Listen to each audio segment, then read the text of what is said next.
If you haven't heard about Anchor by Spotify, it's the easiest way to make a podcast with everything you need all in one place. Let me explain.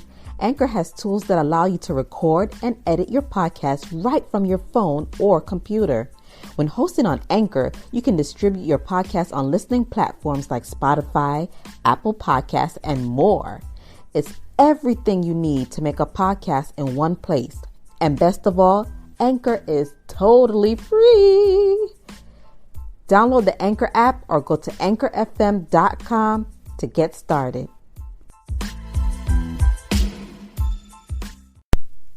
Hello, and welcome to Mystically Fabulously Me with your host, Marie Nikole, and welcome to episode 8. It's the 8th episode. I didn't plan it that way, so it must be something really special that I'm talking about, and I am actually.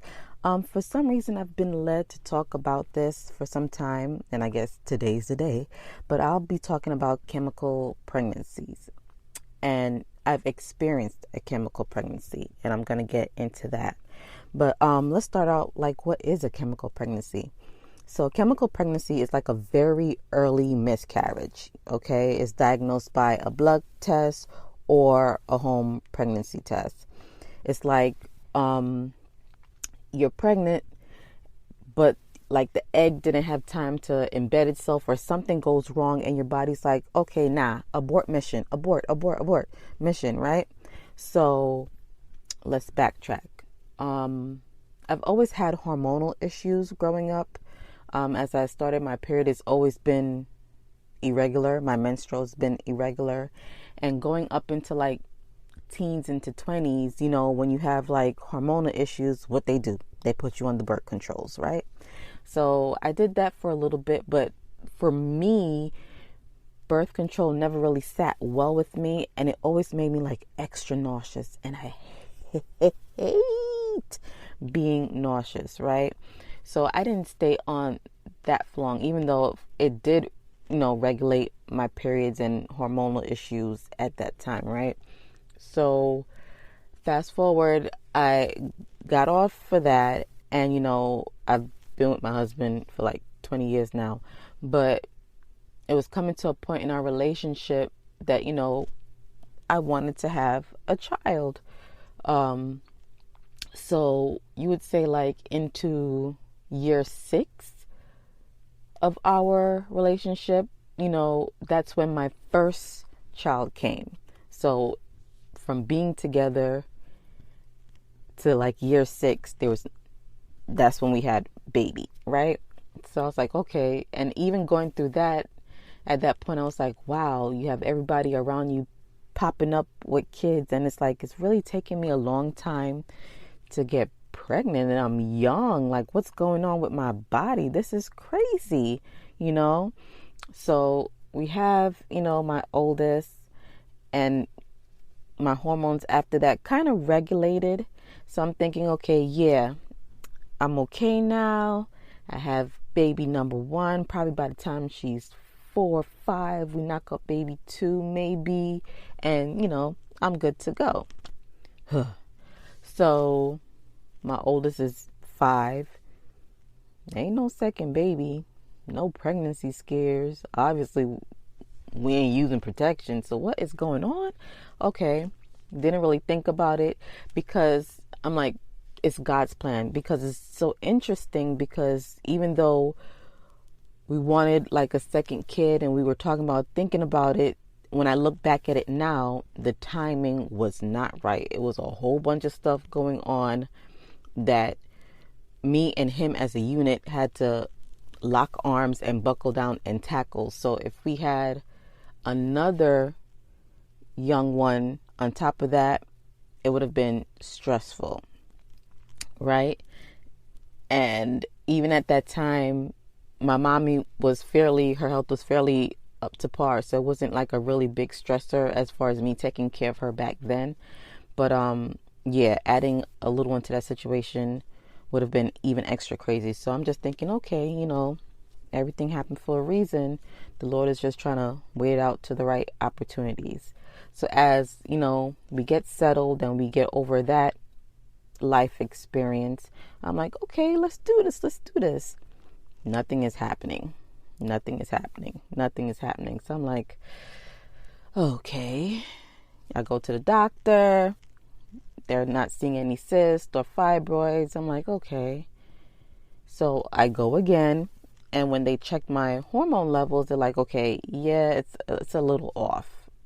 All right, fine, whatever. So I try some little methods to get back on track. Of course, I'm praying, candle working, doing all that. And I'm like, okay, I'm just going to leave it alone. We're not stressing it. Whatever happens, happens. And I'm just thinking, okay, one child, I'm blessed, I'm grateful, whatever.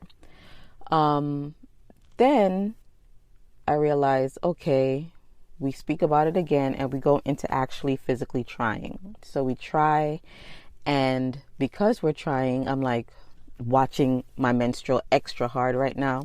And then when I watched it, I'm like, oh, I missed a day. This is it. She, me, her is pregnant. So I take a test, and lo and behold, it says, yes, you is pregnant. Excited. I show him.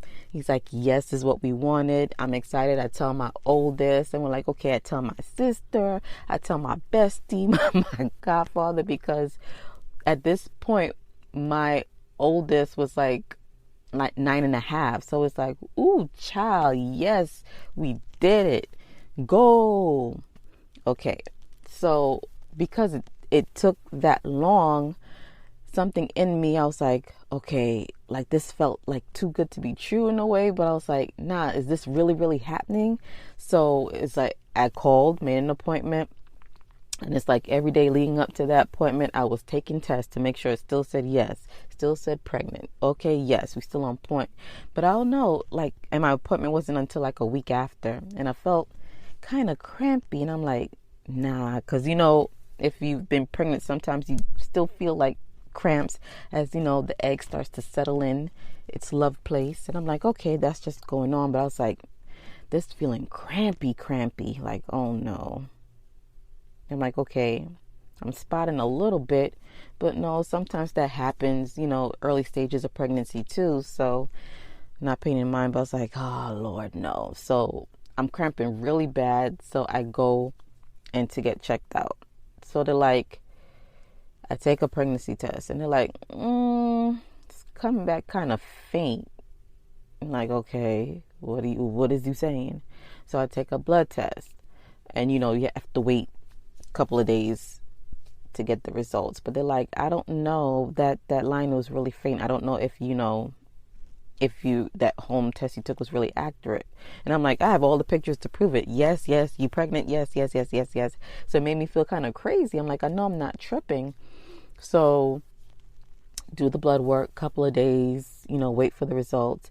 And they're like, yeah, so your HGC levels or HCG, whatever it is, the hormonal levels, your pregnancy levels, it dropped. It's supposed to be this amount, and it's still there, but it's very, very low. So more than likely, you know, you were pregnant, but it didn't stick, and that's what's happening. So you're experiencing a chemical pregnancy. And I was crushed, because I'm like, Lord, you know, I want a baby. We've been trying, and to see a positive, and it's not what it was. And I done not even cared or told people, but it's like, why? Like, I couldn't understand. I was very heartbroken about it, right? So it's like, okay. But me being who I am, I don't stay down for long. So I got to cry about it, pray about it, meditate about it. It's like, all right, Marie, you know, this is probably like, it felt hormonal again. We got to get back in the dojo and let's do this. So the only way you're going to do this, you know, you got to take care of your body. Baby, I put my body in a boot camp. Cut out the sugars, cut out the processed food. Listen to Dr. Sebi. I followed his, you know, food guideline. I switched my diet over to alkaline. Oh, babe, let me tell you, when you're trying to get off the sugars is crack, okay? I did not realize it until I weaned myself off the sugar because I like sweets, right? I weaned myself off the sugar. I was so cranky, but after a while, it's like your body's like, okay, we don't even want the sugars. We don't even want that processed food. Give us the greens, the greens, the greens, right? So, fine. So after experiencing that chemical pregnancy, I would say probably for me, 2 months afterwards, we try again. And I'm like, okay, it is what it is. I wasn't, no big expectancy issue after that. It's like, whatever. And then I realized my menstrual's late. Okay. Day 5 is late. Okay. Day 7 is late. So I'm like, see, y'all not going to trick me with no late periods and I take a test and then it's not what it is. It's supposed to be. I'm not being brokenhearted again. So I wasn't going to take no test. I'm not even going to hold you. It's days late going into week 2. I'm not taking a test. But what made me take a test was, excuse me, I had a dream. And it was these older women and they were sitting in a circle. And they were like, take the test. And I'm like, even in the dream, I was combative, like, no, I don't want to. And they're like, take the test. And I'm like, God, you done sent the ancestors for me? Wow. So I'm like, you know what? On my way to work, it was close by like a CVS and whatnot. Dwayne Reed, actually. And I bought a test. I'm like, let me take this test. I took the test and it says, you're pregnant. I was like, whoa. Okay. So I took a picture, sent it to my husband. I was like, all right, I'm going to call the GYN, make an appointment, but I'm not telling nobody. I didn't tell my oldest, my sister, who is like Batiam Bench, my right hand, my road dog. I didn't even tell her because I didn't want to get everybody hyped up to be disappointed. Now that appointment to, confirm wasn't until the next week. So I'm like, oh, Lord Jesus, not again, to wait a whole week for like confirmation. All right, bet. So again, me and my enough self buying all these tests. And I'm like, oh, these tests are expensive, honey, to make sure like, okay, still says yes every couple of days. Okay, still says yes. So I go to get my appointment to confirm, do, the urine test. And at that point, I'm like, it felt real because at this point I was feeling kind of queasy. So I'm like, oh yeah, this is it. And sidebar, with my pregnancies, I don't throw up at all. Thank God, knock on wood.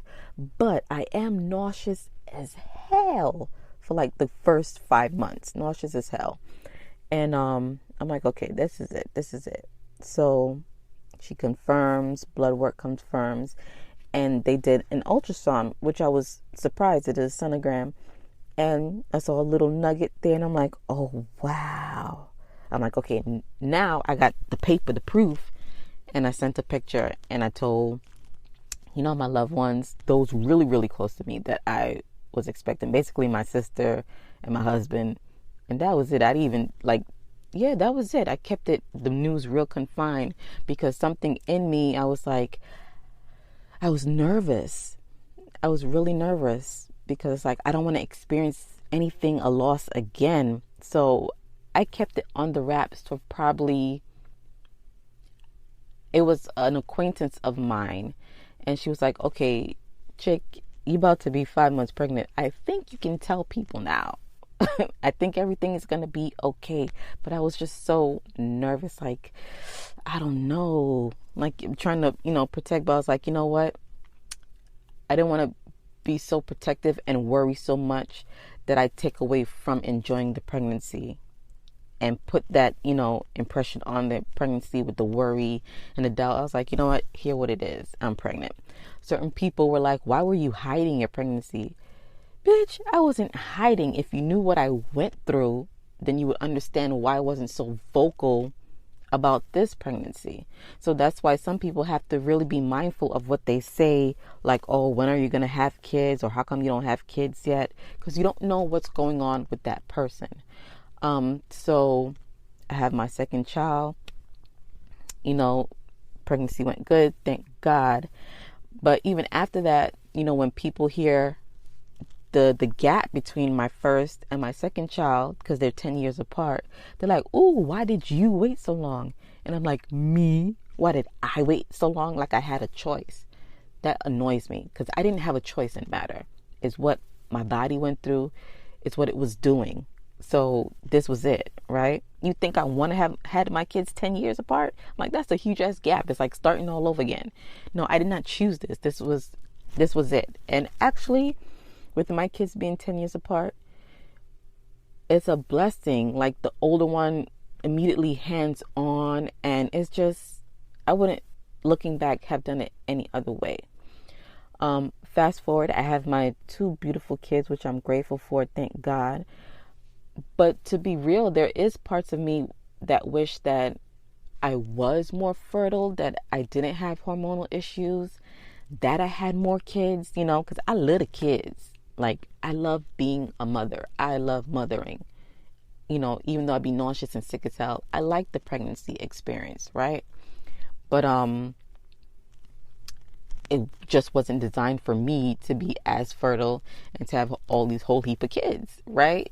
So sometimes part of me is like, oh, I wish I had more, but I have my 2, and I'm grateful and thankful for that, because I know people struggling even to get one, and my heart goes out to you tremendously, right? So again, and even people after having a 2, people's like, so you're not gonna have no more? You're not gonna try? Because I have 2 girls. You're not gonna try for the boy? Like, if it took me a while to get to, no, like, just leave my parts alone. Don't be concerned about my parts and what it's doing, because obviously, yeah. So, and I shouldn't have to even explain that, but I know some people, it's not to be malicious, but it's a sensitive topic for a lot of people, right?